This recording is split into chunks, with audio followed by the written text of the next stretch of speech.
அனைவருக்கும் வணக்கம். கடந்த 30 நாட்களுக்கு முன்பாக தமிழ்நாட்டையே உலுக்கிய சம்பவம் நம் அனைவருக்குமே தெரியும்.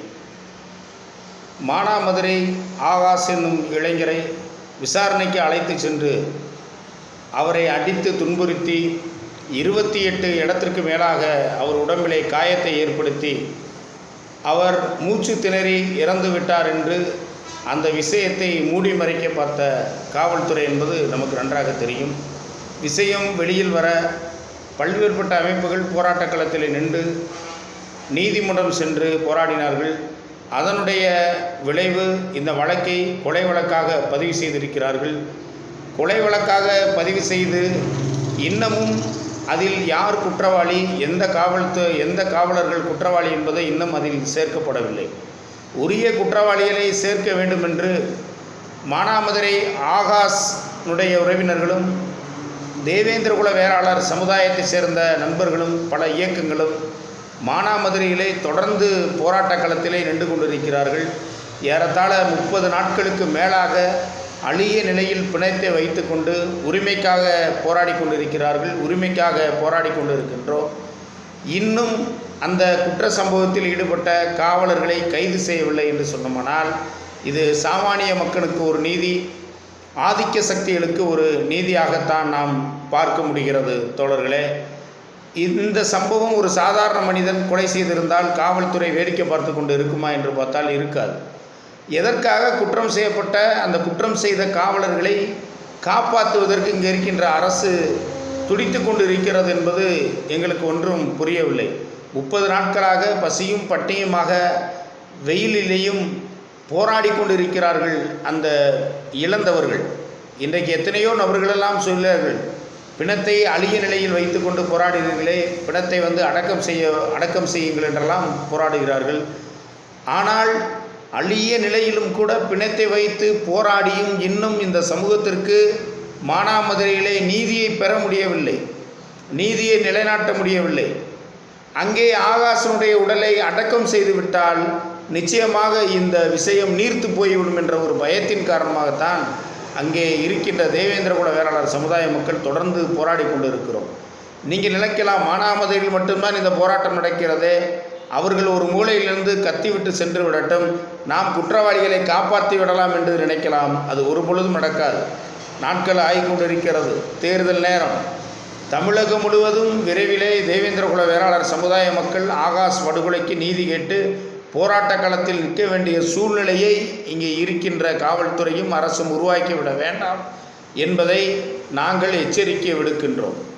நாங்கள் ஜனநாயகத்தை மதிக்கின்றோம். 20 ஆண்டுகளுக்கு மேலே இருந்த தேவேந்திரகுல வேளாளர் சமுதாயமாக இருந்தால் இப்படி அமைதியாக வைத்துக்கொண்டு அறவழியிலே போராடி இருக்க மாட்டோம். எங்களுடைய போராட்ட வடிவம் அன்று வெவ்வேறாக இருந்தது. ஆனால் இன்றைக்கு ஜனநாயகத்தையும் சட்டத்தையும் மதித்து என்னுடைய சமூகத்தை நல்ல வழியில் கொண்டு போக வேண்டும் என்ற நோக்கத்தின் அடிப்படையிலே தான் இங்கே ஆர்ப்பாட்டம், போராட்டம் என்று ஜனநாயக போராட்டம் நடத்தி கொண்டு இருக்கின்றோம். இந்த ஜனநாயக போராட்டத்திற்கு மதிப்பளிக்காமல் இங்கே இருக்கின்ற காவல்துறை உயர் அதிகாரிகளும் அரசும் செயல்பட்டது என்று சொன்னோமானால் அதற்கான விளைவுகளை நிச்சயமாக சந்திக்கக்கூடும் என்பதை இந்த நேரத்தில் நாங்கள் எச்சரிக்கை விடுக்கிறோம். தோழர்களே, அஜித்குமார் படுகொலை செய்யப்பட்டார். அப்பொழுதும் அங்கே மடப்புறத்திலே அஜித்குமார் படுகொலை செய்யும் பொழுது அதே போன்றுதான் காவல்துறை அடித்து படுகொலை செய்யும்போது அவர் மூச்சு திணறி இறந்து விட்டார் என்று சொல்லி செய்தியை மூடி மறைக்க பார்த்தார்கள். அந்த செய்தி வெளியில் ஏறியது. ஆக அதனுடைய விளைவு அஜித்குமாருக்காக அனைத்து சாதிகளும், அனைத்து சாதி சங்கங்களும், அனைத்து அரசியல் கட்சிகளும், அனைத்து இயக்கங்களும் சாதி பாராமல் போராடினார்கள். அதனுடைய போராட்டத்தினுடைய விளைவு அஜித்குமார் வழக்கு கொலை வழக்காக இங்கே பதிவு செய்யப்பட்டது. ஆனால் தேவேந்திரகுல வேளாளர் சமுதாயத்தைச் சேர்ந்த ஆகாஷ் என்னும் இளைஞனையும் அதே போன்றுதான் அடித்து படுகொலை செய்தார்கள். ஆனால் பலர் ஆகாஷை சாதியாக பார்க்கிறார்கள், ஆகாஷனுடைய சமூகத்தை சாதியாக பார்க்கிறார்கள்.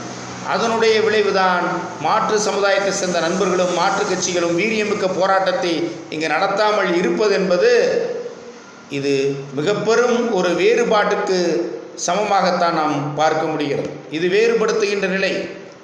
இன்றைக்கு ஆகாஷ் தேவேந்திரகுல வேளாளர் சமுதாயமாக இருக்கலாம், நாளைக்கு தேவர் சமுதாயத்தை சேர்ந்த ஒருவர் படுகொலை செய்யப்படலாம், நாடார் சமுதாயத்தை சேர்ந்த ஒருவர் படுகொலை செய்யப்படலாம், கோனார் சமூகத்தை சேர்ந்த ஒருவர் படுகொலை செய்யப்படலாம். இப்படி பல பிள்ளைமார் சமுதாயத்தை சேர்ந்தவர்கள் கூட படுகொலை செய்யப்படலாம். இப்படி பலர் படுகொலை செய்யலாம். இதை நீங்கள் சாதியாக பார்க்காமல் அவன் ஒரு தமிழனை அடாவடித்தனமாக காவல்துறை என்று சொன்னோம்னால் நாங்கள் அனைத்து காவலர்களையும் கொள்ள சொல்லலை.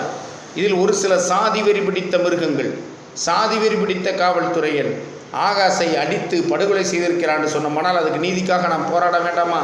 நீதியை நிலைநாட்ட வேண்டாமா? இதில் நாம் சாதி பார்க்கக்கூடாது. இதற்கு சாதிக்கு அப்பாற்பட்டு அனைவரும் போராட்ட களத்தில் நிற்க வேண்டும். அரசும் காவல்துறையும் குறுகிய காலத்தில் இங்கே சிபிசிஐடிக்கு மாற்றப்பட்டிருக்கிறார்கள். உடனே விசாரணை முடுக்கிவிடப்பட்டு விசாரணை நடந்து முடிந்து விரைவிலே குற்றவாளிகள் அந்த முதல் தகவல் அறிக்கையிலே சேர்க்கப்பட வேண்டும். சேர்க்கப்படவில்லை என்று சொன்னால் விரைவில் தமிழகம் முழுவதும் தேவேந்திர குல வேளாளர் சமுதாய மக்கள் போராட்ட களத்தில் நிற்போம் என்பதில் மாற்று கருத்து கிடையாது. தோழர்களே, வணக்கம்.